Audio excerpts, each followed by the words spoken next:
Welcome to the Autosportradio.com 2020 show. We are once again, thanks to Bill and Stephanie Throckmorton at the Grant King Race Shops here in Indianapolis. And something to mention, if you're looking for a place to have a family gathering or a company gathering for either Thanksgiving or Christmas, think about coming to the Grant King Shop. Very interesting place. They can accommodate about 50 people. They can cater it or not, however you choose. But if the idea strikes you, you might want to give them a call and talk about it. Number is 317-820-3595. Again, if you're looking for a place to have a family gathering in someplace different, why not try the race shop? Everybody likes to look at race cars, and they got a bunch of them here. So give them a call. Today's show is presented by Honda and Honda HPD, the Indianapolis Motor Speedway, the NTT IndyCar Series, SVRA, and McGilvery's Pub and Eatery in Speedway. If you have a dental problem, everybody can't wait to go see a dentist. So I can guarantee you there's a place you will not hesitate to go back to. That's the Indy Dental Group. Indy 500 veteran Dr. Jack Miller and his wife, Dr. Liz Lewis, have a spectacular practice, one of the top rated in the state. Need an appointment? Give them a call. Number is 317-846-6125. And if you happen to have computer troubles, and I'm familiar with that, we have the new A+ affordable computer doctor. Steve Freeze is a man, and he's a doctor because if need be, he'll make a house call. They don't do that anymore, doctors, but they did when I was a kid, and he will do it. Give him a call, tell him your problem, see what he can do to help you. Number is 317-328-0766.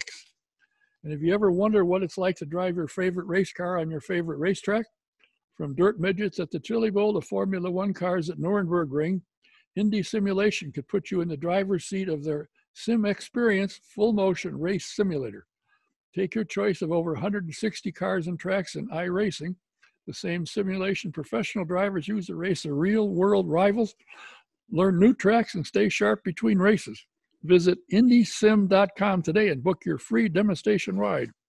And if you haven't been to the IMS Museum, you need to stop by. The Andy Granatelli exhibit is there, and it is spectacular. It's very good. And of course, those of you who remember Andy, he was way ahead of his time, and he's probably in every Hall of Fame for motorsports there is in America. You know, there's a reason why these guys and gals like to drive Indy cars. You can find out for yourself.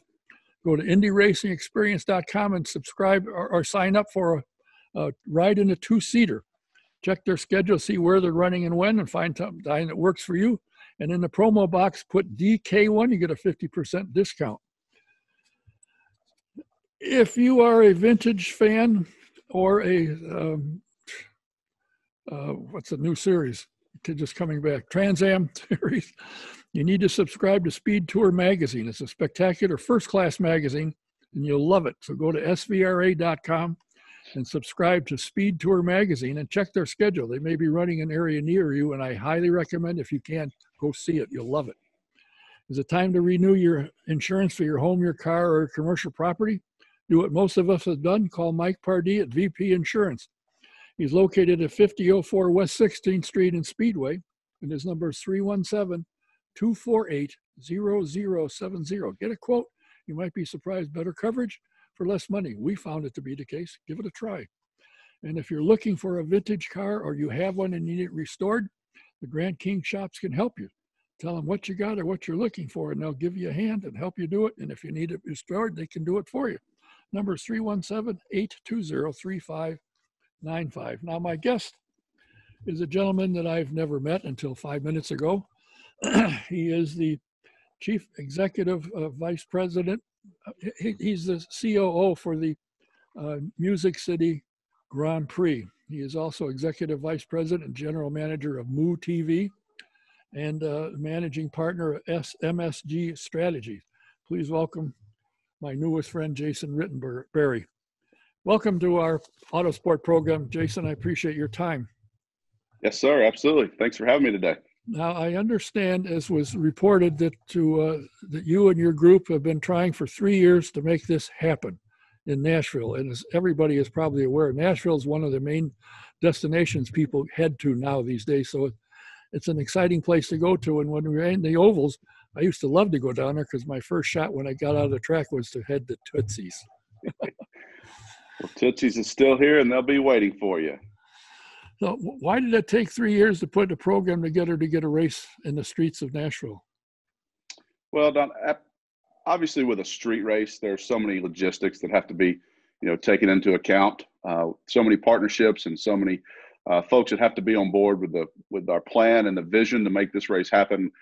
With Nashville being such a destination city and so many events taking place here, there were several things that really took the time to get all this put together. One being was finding a week that Nashville was actually available to host the event.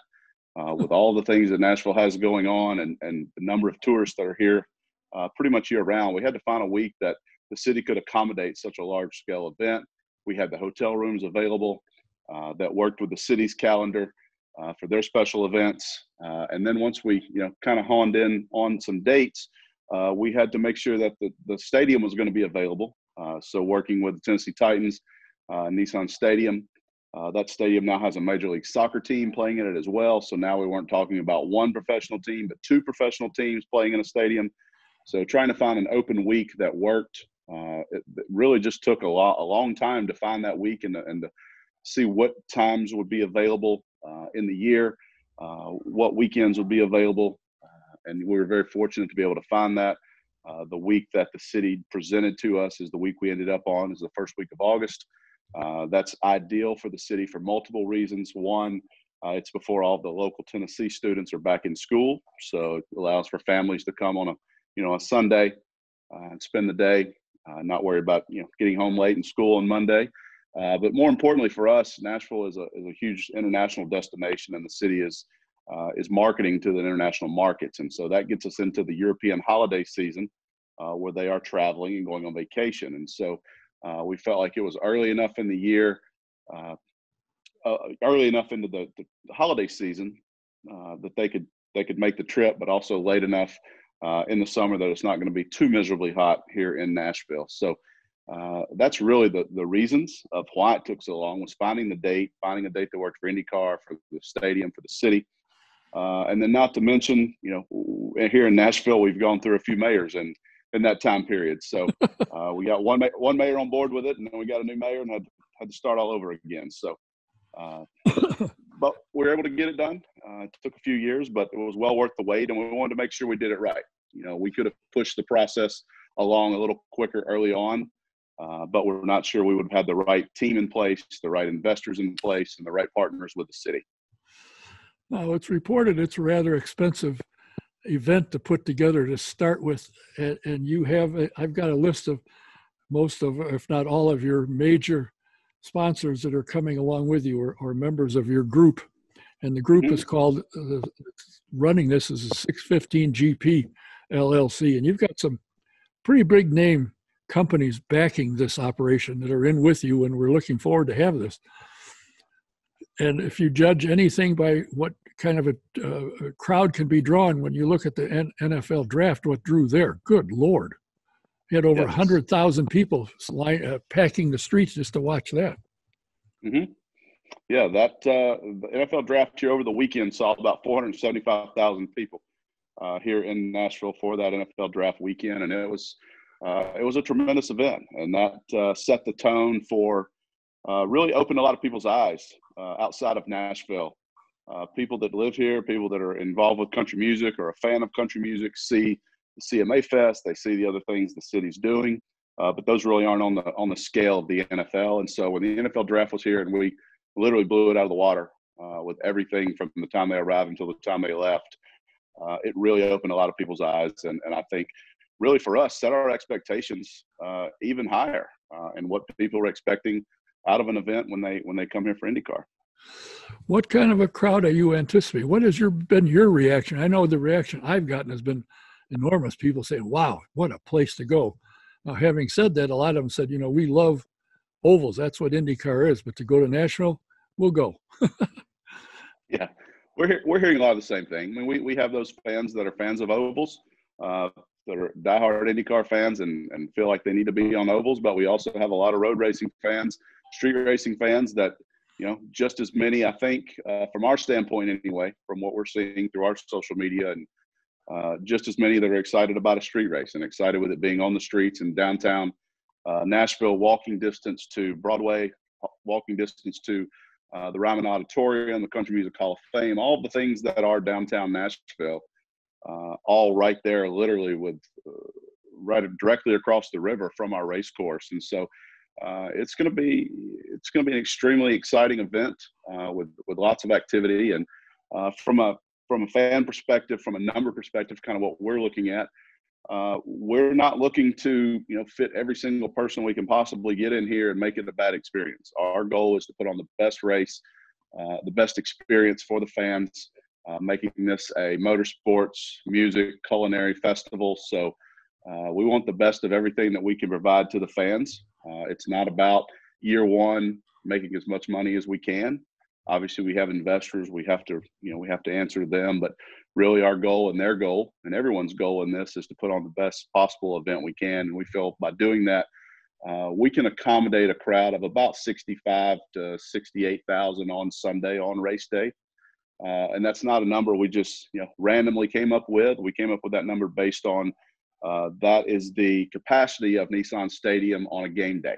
And while we're not using the bowl of the stadium, we're not using the stadium at all, really. We're still using the stadium's infrastructure, the stadium staff. So the Titans are a partner in this race with us, and so we'll be utilizing their ticketing staff, their game day staff. And we just feel like that number is a number that staff is comfortable with. The infrastructure can accommodate as far as ingress, egress, because they do it for the 8 home football games, and they do it for CMA Fest, and they do it for large concerts. So that's the number we're trying to keep for race day on Sunday, is around that 65 to 68,000 number.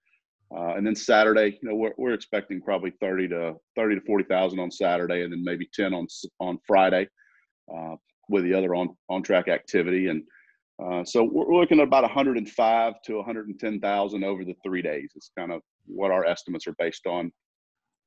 Well, using the staff from the Titans, you're using an experienced race gal will be part of that. She's a community gal for the Titans. Her name is Katie Guerrera.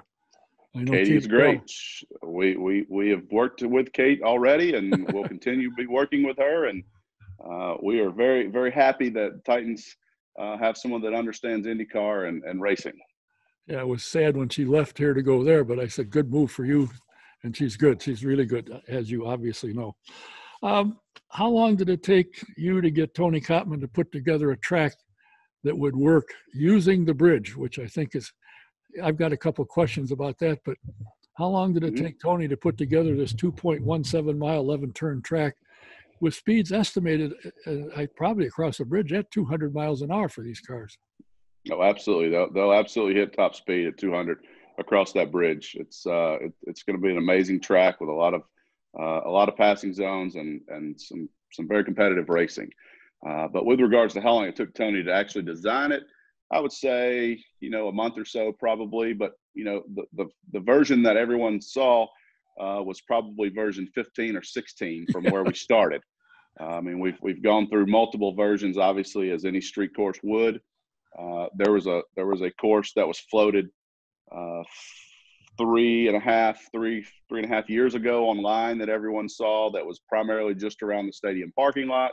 Yeah. And everyone thought that was going to be the most boring race ever. And why would they ever do that? And why would they go to Nashville? And that was the most exciting part for me about our announcement last month in September, when we were able to announce the race finally, was to share the course. Because if you read all the rumors and all the internet, all the experts on the internet knew exactly what the course was going to be, and it was going to be this boring, terrible course. And why is IndyCar ever announcing a race in Nashville? And so the most exciting part to me of that day of the announcement was, one, to get it announced, but two, was to be able to share this, track design, which we had kept under wraps very, very well.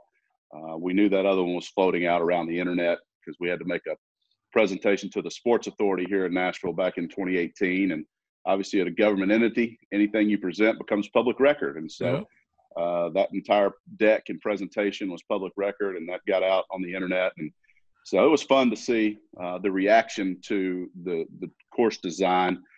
Tony's very, very excited about it.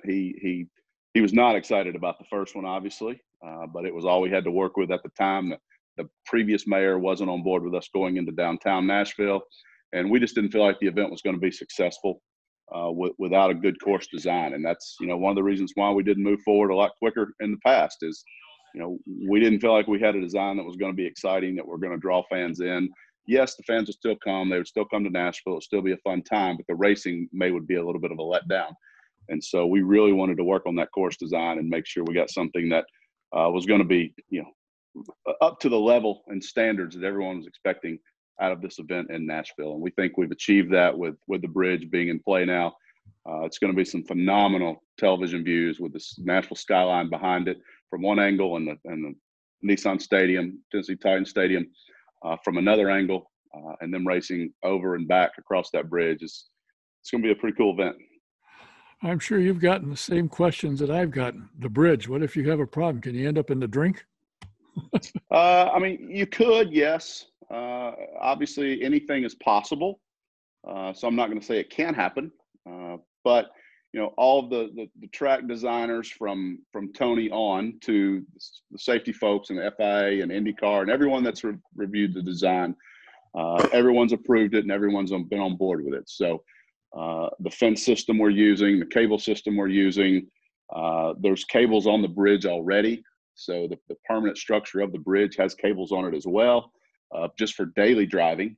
150,000 cars a day go over that bridge. And so it's one of the main arteries in and out of downtown Nashville. So safety is the utmost importance to us. We want to make sure we keep the drivers safe. So we're doing everything we can with the design of the course, design of the wall, design of the fence, to keep those drivers safe and to keep them on land and on the bridge.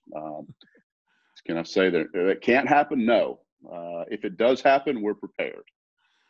We'll have all the safety things that are needed, as a boat race would. We have divers in the water. We have all of the things that are needed to keep the drivers safe here on site. And if something does catastrophic happen and one does end up in the water, there is a plan for that, and we are prepared for that, even though we don't feel like that's a likelihood of happening. One of the questions that struck me the first time I saw the final layout that you announced in September, essentially, if you look down at the drawing, it's kind of like a barbell. You have the one area where you start with kind of a square, and I assume that's in Nissan Stadium parking area, which is probably where the paddock will be, right? Correct. Now, the other end of the track is on the other side of the bridge. What happens if you're over there and you have a crash and your car needs to get back to the pit area? How in the world do you get it there? Have you got a road side where they can haul the car back? No, they'll bring them across the bridge. We'll have safety crews on both sides of the bridge. So we'll have a safety crew on from the turn 1 through 6, safety crews there. We'll have safety crews across the bridge, 7 through 11. And then we'll have, 7, 8, 9. And then we'll have 2 safety crews stationed on either side of the bridge, right at the base of each side of the bridge. So if something happens across the bridge, we have safety crews, tow trucks, everything over there. If something happens on this side, obviously they're right next to the paddock. But if something happens on the bridge, we have two safety teams that are able to respond depending on the direction they're going on the bridge. And then, obviously if we have to, each side of that bridge is almost 5 cars wide. So there's plenty of room to tow a car back to the paddock on the course and still keep the cars running on course. I assumed that you had covered that, but I've had enough questions. I said, I'll ask them how they're going to do it. And I'm sure there's a plan, and you explained that. What else can fans look for if they come down? They've never been to Nashville before.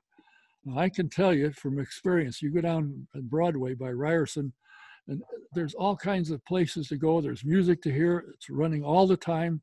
There's some decent places to eat, and I can assure you I've been there because I do like to eat. But what else have you got planned in the way of music or entertainment or food available at the race facility or in the immediate area? Well, we've promoted this event as a 3-day festival of motorsports, music, and food. And so we're going to offer the best of what Nashville has to offer from all 3. Obviously, with the IndyCar series, and the on-track excitement will be top-notch and world-class. From a music standpoint, being in Music City, being in Nashville, music has to be a huge part of our event. Scott Borchetta with Big Machine Records is one of our investors. We've got a lot of artists and folks in the music industry that are very interested in our event. A lot are already involved. More will become involved over the next 8 to 10 months. And so you're going to see 3 full days of music. Each day, Friday, Saturday, Sunday, there will be music at the venue, at the track. We'll have 2 stages. We'll have a main stage and a secondary smaller stage that maybe some more up-and-coming artists will be on. We'll obviously have a big-name artist in Nashville for the national anthem. All the things you would expect with this being in Music City and being in Nashville. We're going to pull out all the stops to bring in all the stars and all the artists we can to make this the biggest weekend we possibly can. With regards to the food, each day, Friday, Saturday, Sunday at track, we'll feature different foods. So one may be an international day where there's, we feature international foods from all the drivers in all their countries. Another day is going to be truly Nashville. So we're focused on the Nashville Southern cuisine here in Nashville. And so, each day will have different menus, different culinary items. It's not going to be your standard, burgers and dogs and barbecue. Nashville, Good. Hot chicken. I mean, we'll have plenty of that, and there'll be plenty of that for those that want it. But we'll have other options as well. We're bringing in, we do have a chef that's coming in to oversee all the culinary side for us, as well as the Tennessee Titans and Nissan Stadium have their food providers and their chefs as well. So we'll have cooking demonstrations. So there's going to be something for everyone. We say every time we talk about the race and do a presentation is the racing, the on track is just the excuse to bring everybody to town and have a party. And so, yes, there's going to be racing. Yes, it's going to be great. But for those that, may be local and may not know much about IndyCar or much of a racing fan, there's going to be something for them as well. There'll be something for the families. We'll have a family kids zone that's going to have games and things available for the kids, in addition to our fan zone and our concert stages and all those things that are going to surround the event. You'll see activities on Broadway. Thursday night, we'll have a fan fest event on Broadway before the event kicks off on Saturday. So we'll shut down Broadway and do a full street party down there on Thursday night. And then Saturday night, we'll have a headline concert after the on-track activity, headline concert, and then a fireworks presentation on Saturday night. And then Sunday, we'll kick the day off with a church service and a concert with a Christian artist on Sunday morning as well. So all 3 days jam-packed, full of on-track activity, music, and culinary experiences here at the track. Well, I'll tell you what, you shut down Broadway and everything that's there anyway, all of the establishments you go, you can hear music in probably 30 places, if not more. I'm not sure, but I've visited a good number of them. And had to usually get a ride back back to where I started. But what is it that has attracted people, do you think, to Nashville? All of a sudden, maybe not all of a sudden, but over the last 5, 6, 8 years, Nashville's been a place people want to go. Say, we're going to take a trip. Where are you going? Nashville, Indiana. No. Nashville, Tennessee. Why? What's happened? Yeah, I think we've just seen a growth of everything in Nashville over the last 5 to 8 years, like you said. From an industry, we've been growing from an industry perspective, from the housing, from the corporate growth here. More and more people are moving to Nashville, which allows us for more and more activities here. There's more events taking place in Nashville. Our Convention and Visitors Corporation has an extraordinary leader and CEO there in Butch Spiridon, who's been very instrumental in making this event happen for us. Butch just has a tremendous vision for this city, vision for events, and what it can do. And all the events that we've hosted have just continued to grow and grow.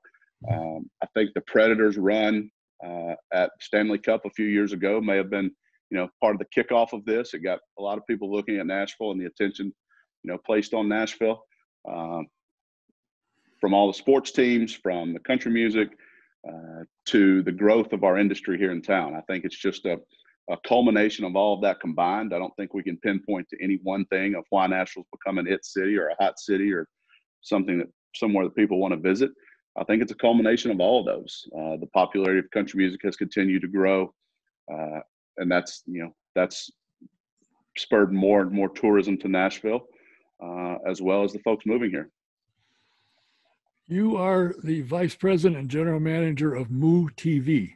Explain what is Moo TV. We are a touring production company in the music world. So I wear a few hats right now. I spent obviously most of my career, you read the full bio there. I've spent about 20 years in motorsports, but in the last 2, I've been in music here as we've, been in the process of putting this race together and getting all the final approvals. I've been here at Moo TV running this company. So we're a video production company. We do LED and cameras and projection.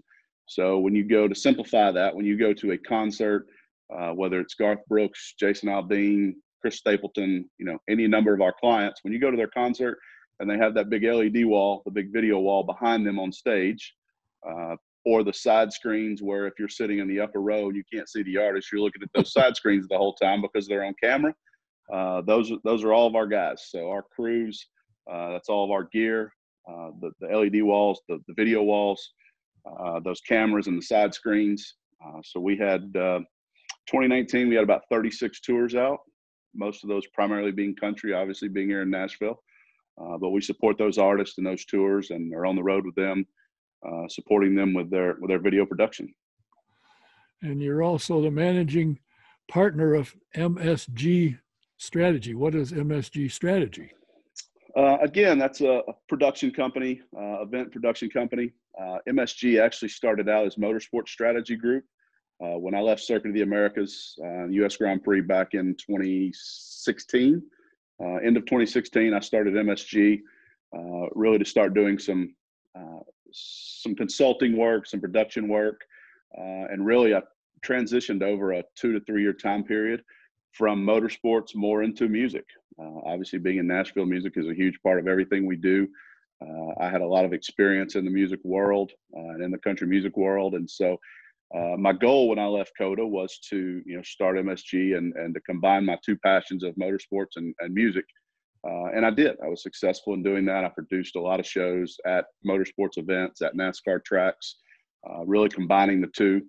I would come in, bring all the production, the stage, the sound, the lights, the audio, and bring the artists. So I would come in race day and manage that for the actual tracks. Started doing that, and then that transitioned out of motorsports and more into just overall production and music. And so I started a few years ago doing more and more production, and that's when took motorsports out of the name and just went to MSG, focused more on production.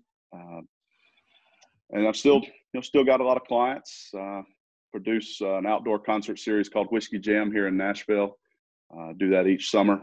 We have large outdoor concerts with up and coming artists here in Nashville, and so stay busy. Wearing all of those hats, and but it's all intertwined. That's the good part about everything I do. It's all live event, production, music, motorsports. It's all related, and the relationships in each help with the other.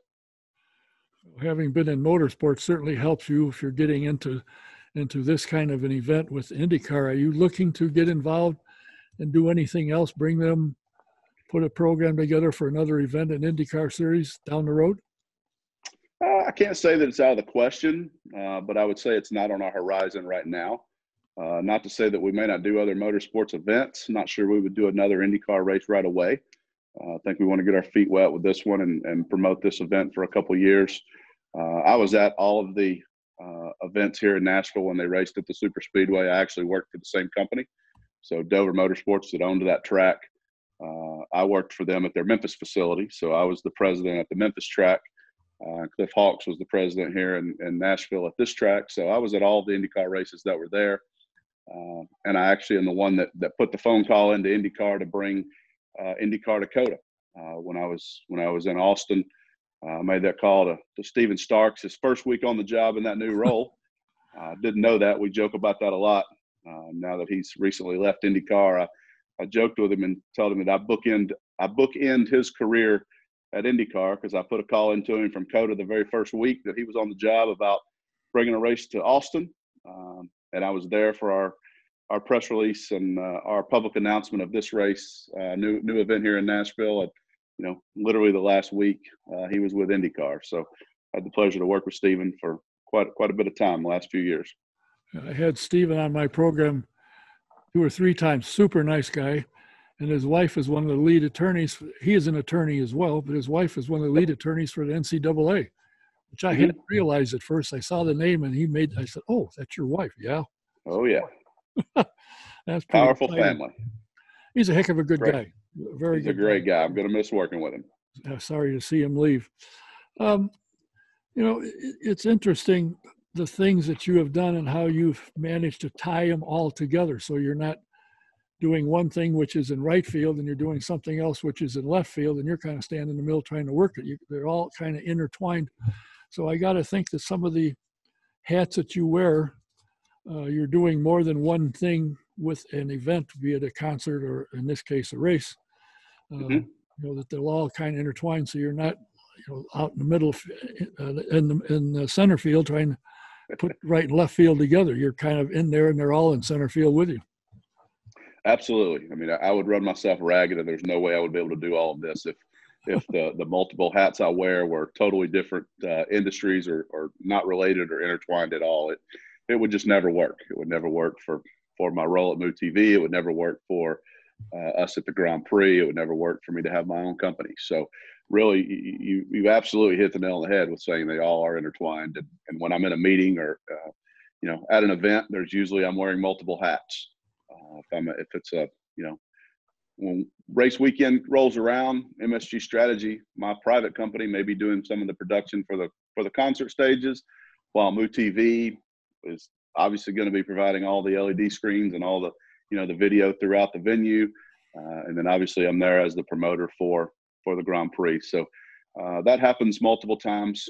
If I'm in a meeting with the city right now, talking about New Year's Eve or the 4th of July, wearing MoTV hat, it's the same people we're talking to and meeting with about the Grand Prix with the CVC. So they are absolutely all intertwined, and I wear multiple hats every day. How did you get hooked on motorsports? Did you ever drive? I did not. I was never a driver, and no, not really. I mean, I did a few times just to play on the track. We had a driving school, a NASCAR driving school in Memphis. I drove it a few times and drove a dirt late model and dirt a few times. And when I was in Palm Beach, drove, some GT3s and some Lambos around the road course. So just never really was in my blood. I'm more on the promoter side and really want to put on a great event for folks. And, that's when I wouldn't say I was hooked on it when I first started in it. I looked at it as a job. I was in the wireless industry right out of college, and I was working with Nextel, and we were a sponsor of the NASCAR track in Memphis. And I was, through my meetings and relationships with the track there, as a sponsor, they were hiring a director of sales and marketing. And so I thought, hey, that'd be fun, working motorsports and working sports every day and not have to worry about selling some cell phones. It'd be a great job. And so I took that job as a director of sales and marketing. I grew up a NASCAR fan. My dad was a fan. We had a dirt track. I grew up in Clarksville, Tennessee, just about 45 minutes from here in Nashville. So I was a racing fan. Never really saw myself working in it. But I did take that job as a director of sales and marketing. And little beknownst to me, 6 weeks later, the corporate jet showed up from Dover, Delaware in the middle of the day on a Tuesday, and all the executives walked in the front door, and there was no longer a GM there anymore. And they offered me that job. And so I was 25 years old, been in the business 6 weeks, and now I was vice president and general manager of a NASCAR track. Well, so that, and really, I don't know that I was even hooked on it at that point until the first NASCAR race we had.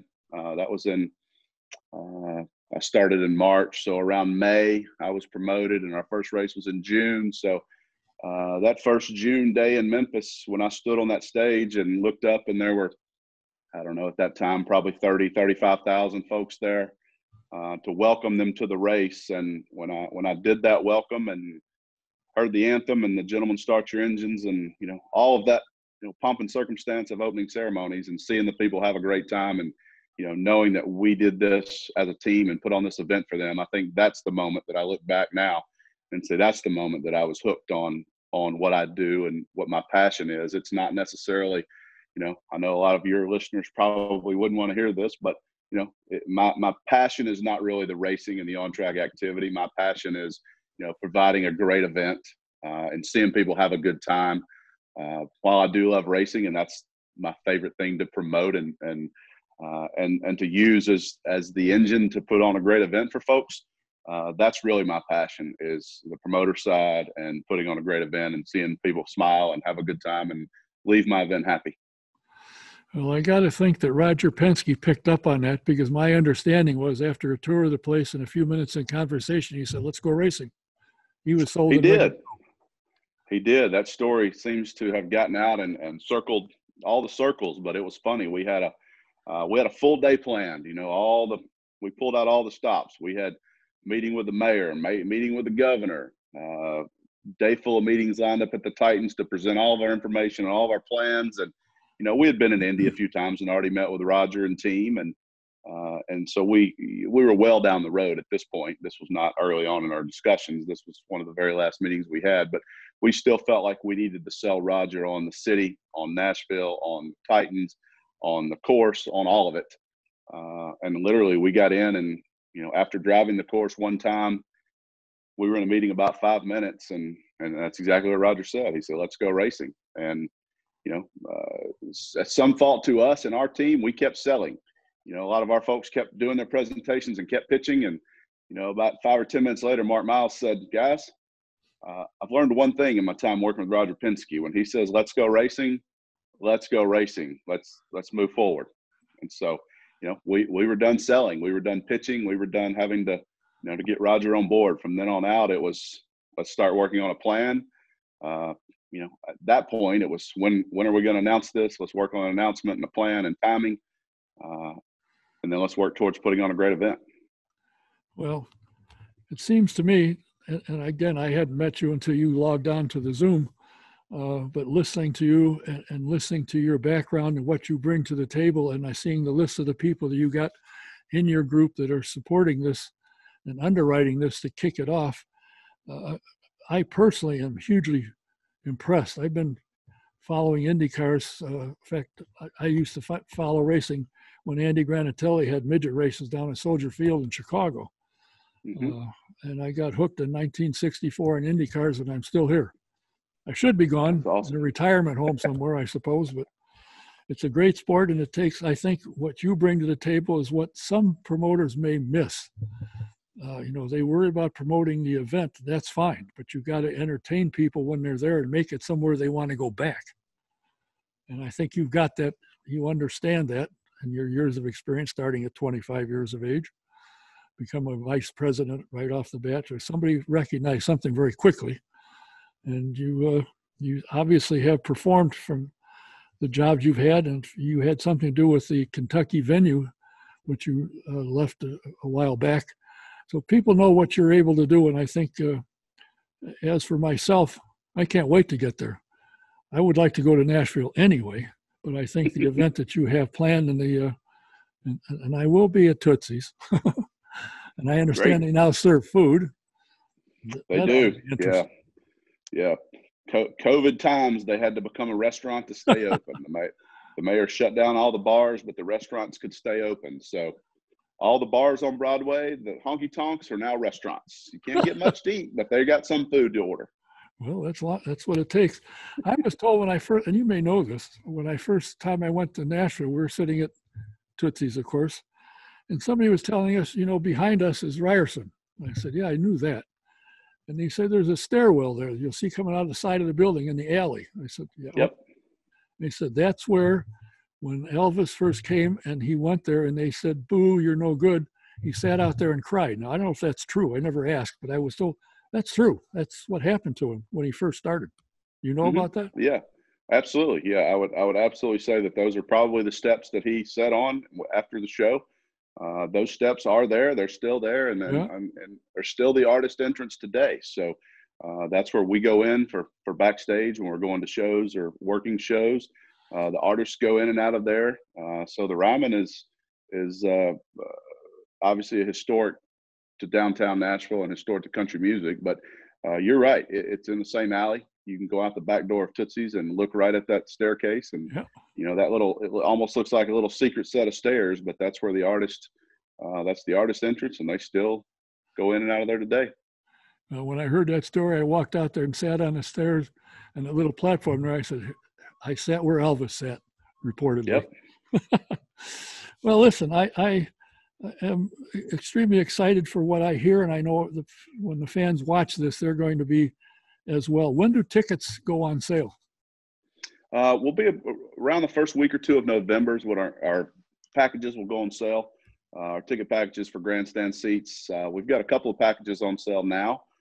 We have a Club RPM, which is an all-inclusive high-level VIP package. That's a 3-day ticket, all-inclusive food, beverage, alcohol. It's an indoor facility, private indoor facility with valet parking. So it's super high-level VIP ticket. And then we have a Founders Club, which is basically a PSL that gives you the first right to purchase everything from tickets to hotel rooms to paddock passes to tickets to private events outside of the race during race week and year round. So that gets you reserved grandstand seats or club seats either. You can upgrade to club seats. But both of those packages are available right now and can be purchased through our website, which is musiccitygp.com. Is it Music City or MC? It's Music City. Okay. Yeah, musiccitygp.com. And all the information is there. That's great. I assume that you're already getting people knocking on your door. Where can I get tickets? When can I get tickets? So you're getting reaction now. We are, absolutely. And I wish we had them available and ready now. Just circumstances of, this year and how things have gone in 2020. The Titans staff being out of their office for several months because they were shut down. The stadium was shut down. The team was shut down. We were a little behind getting the ticket manifest built and getting all those things online to be able to sell the tickets. And then by the time we did get everything aligned and signed, sealed, delivered, ready to make an announcement and put tickets on sale, we coincided with the beginning of football season. And so it's taken a little longer than we would have liked and anticipated, but they'll still be available. So the good news is no one's out there buying tickets now and getting tickets out from under people that want them. They'll all be available at the same time. And for those that want to buy early, the Founders Club is available. They can purchase that now. But the Titans, their sales team will be working extremely hard for us once we do get these tickets on sale. And they'll be there to process everyone's orders. And that's really why the wait and why the delay was just with COVID and then the beginning of football season and with the Titans being a partner. Their ticket sales department is our ticket sales department. So they're selling and processing all of our tickets for us through their box office. Well, to get information and get tickets, remember what he said, musiccitygp.com. You get all the information and get tickets. The race is on August 6th, 7th, and 8th of 2021. Mark your calendar. Trust me, if you haven't been to Nashville, you've missed a lot of entertaining things. And, of course, now you got an IndyCar race, which will make it even more exciting. How many IndyCar races have you attended? Oh, through my life, not nearly as many as you, but probably 30 or so. Yeah. I've been in motorsports about 20 years, and I started going to the first one here in Nashville. Actually, I went to the Indy 500 before we got the IndyCar race here in Nashville. They hosted us up there right after we signed the sanction agreement in Nashville the first time back in 01, 02. And then I was at all the Nashville races, at all the St. Louis races, because we owned Gateway as well. So Dover owned Dover, St. Louis, Memphis, Nashville, and Long Beach. And so Jim McKellion and his team out there were my mentors. Jim was one of my mentors when I first got into the business. So when I was that young 25-year-old GM in Memphis, Jim McKellion was one of the people that I reached out to quite often as being, it sounds funny to say now, but at the time, he really literally was my counterpart in the industry. I was the president of the Memphis track, and he was president of Long Beach, and they were both owned by Dover. So to compare myself to Jim McKellion sounds a little silly, but at the time with the corporate structure, he was technically my counterpart. And so I was reaching out to Jim quite a bit for advice and help and, I was 25. I may have thought I knew everything, but I didn't. And I learned real quick I didn't and made a lot of mistakes. But people like Jim and Dennis McGlynn, the CEO at Dover Motorsports at the time, were very, very helpful to me and both mentors to me early on in my career. Jim is a great guy. He does a great job with Long Beach, and I'm sure he had tears in his eyes when he had to cancel the event this year. Oh, yeah. He's on a super event. He covers everything. It's really, really a good guy for you to have learned with and worked under. Well, I appreciate your time, and I would wish you would please thank Kristen Nelson for helping make this happen. And of course, the next time you talk to Katie, tell her Don Kay said hello. I will tell her. I'll send her a message anyway. Tell her we talked about her. Yep. Thank you for taking the time. I appreciate it. And who knows, maybe just before the race, I might contact you again and see how things are going. If you absolutely, back, be glad to love to come back anytime you want us. I'll be glad to come on and talk. All right. Thanks for your time. My guest has been Jason. My guest has been Jason Rittenberry. He is the Executive Vice President and General Manager of the Music City Grand Prix. And I'm telling you, you're going to enjoy this. If you haven't been to Nashville, there's an excuse to go. Trust me, it's a good town, fun place to go. We have some other guests lined up in the upcoming days and weeks, so keep us in mind. Until the next time, this is Don Kay saying thanks for watching. Thanks for Jason Rittenberry for being my guest. Until next time, see you then. Bye.